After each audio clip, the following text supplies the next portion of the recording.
ang naging reference point ho natin. Kung kasadang ito. Ito yung kasadang ito. Ayan, ito ay pinagawa ho ng gobyerno natin para ho maging maayos. Diba, ito na ho ngayon yan. Ito. Nandito ho tayo ngayon, no? Ayan.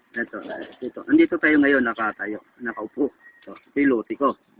Kasi I bought that lot noong 1996 pa. Ito. 1996 ko pa ako nabili niyan sa St. Louis. So, ito ngayon. Ito ngayon ang dinidevelop po namin. Ito lang.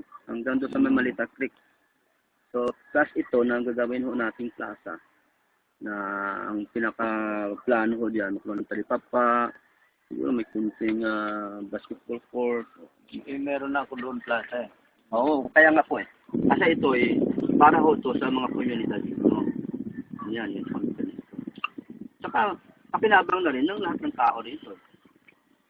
Saka, ito ho kasi ang naging reference point natin itong laking kasagan. Ito ay magkukunik sa atin eh. Kasi sa Pupulit Highway. Kasi noon, naging na mo namin dito sa government. Talaga maglagay ko dito. So, yun lang ho ang aming pag-usap na nagustuhan naman ni Mr. Torres ang idea na sabi nga kung makipag-usap sa iyo at may mga nailagay ka dyan na ililipat na lang ho natin dito sila or other places na may bakante. Wala naman ang problema yun. Kung tutusin lang, sabi nga ni Mr. Torres. Kaya dinivide ko ito ng 65 per square meter. Yung problema ko eh, binaboy ito ni Caballero eh. Binaboy yan. Ayun na nga ang kagandahan ng plano ko, binaboy yan. Kung gusto ko sana iusog ko doon, pagpapabante dito. Para yung maalis natin dito, may lalagay. Ano si Caballero, kaya ko naman kusapin. In fact, yung mag-usap kami, doon nga siya kay Mr. Torres. Yung kanya ho rito, yung trabaho sa alam niyo ba, dapat makiisa lang ho tayo lahat dito. Eh. Ang nangyari lang ho, nagkaroon ng konting personal na mga... Yung trabaho lang sa akin ni Caballero. Ngayon, sumubra na ang niya, parang papapasok na siya ng member kung hindi nagdadal sa opisina. Walang coordination. Walang coordination. Ang gusto ko sana, papapasok siya ng member, kailangan may coordination. Parang isa lang naman. Isa may, kung walang ondoy, wala ito eh. Ito po. Ito yun po. Higit isang taon kong kinasikaso itong papel. Tapos, babypass niya ako, bababuhin niya yung kagandahan ng pangarap natin na puro mga mahihirap kailangan magkaroon ng sarili nilang lupa. Kaya yung isang problema na dapat na mailagyan natin ang solusyon. Kasi hindi naman kailangan ho na magkaroon pa tayo ng ang intention pare-parehas eh. Magkaroon ng ang wala ho dyan, ang proseso lang ang nagkaroon ng diferensya. Siguro nga, yun nga, yung dalawa, hindi kayo nagkakaroon ng mag-uusap. Yeah. Yan, sumarig yan, kumparig yan. Pero, hindi na rin iba. Bypass nila ako, hindi nila ako... Sana nagkaroon na ng coordination na bro. Dahil sa kumpare nila ako, ginalang na lang ako. Dahil ako namumuno eh. Wala ito sa, yung hindi dahil sa akin, wala itong mundo eh.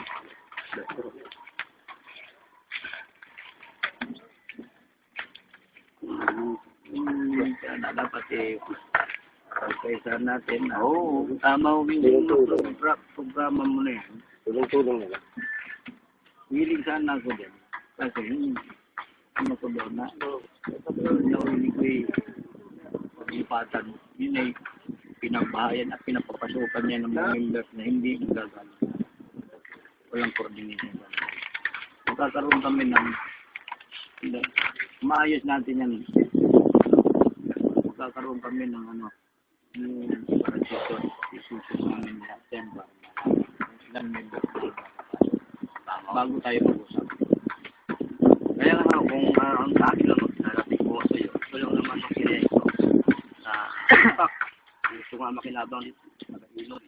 Kasi sabi nga ni Mr. Torres, yun ang unahin nyo, yung mga tao na... Yung mga tao niyan, nag-ilog. Meron na ako dyan. Oo.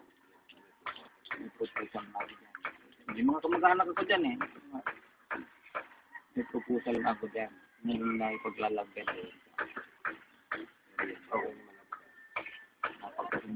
namin kaya natalo na dapat pagandahin ng pinapasorbit yan.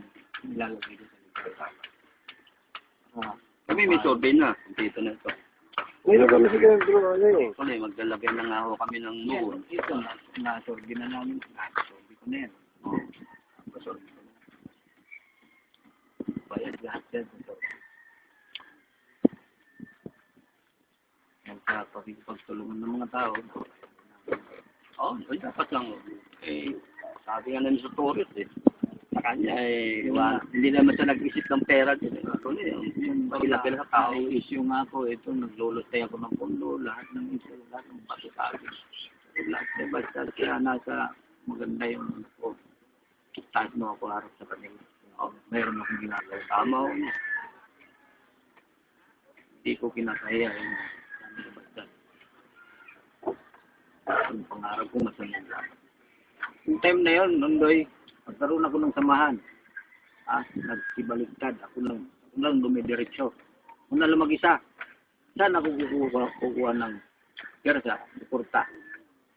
Kundi sa mga kabrodi natin. Kapatiran natin. Kailangan. Yung mga opisyalis ng iba. Yun, ito na, naayos ko na yung papel. Siguro, pagtatayo nga raw nila ako ng rebulto, basta pag napaayos ko ko. Pag ngayon, saan nila rebulto? Muna, buhay pa ko eh.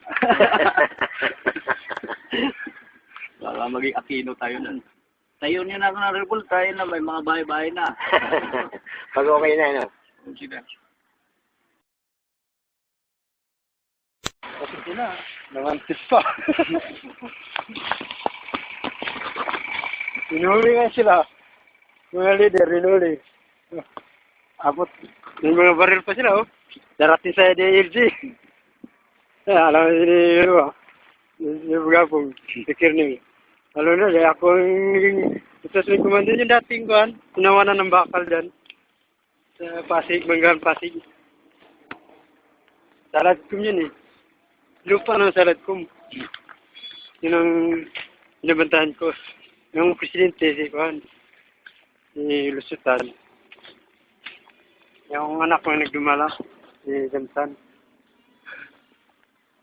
Yun. Lumitan ng kuhan.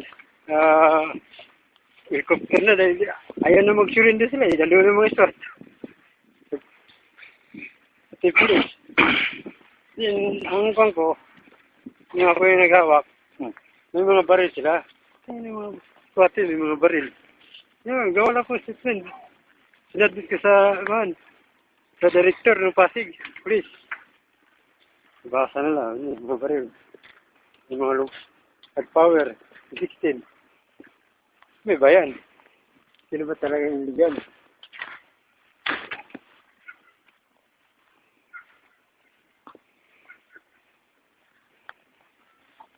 Yan, naisip ko nito, baga ganyan naman mangyayari.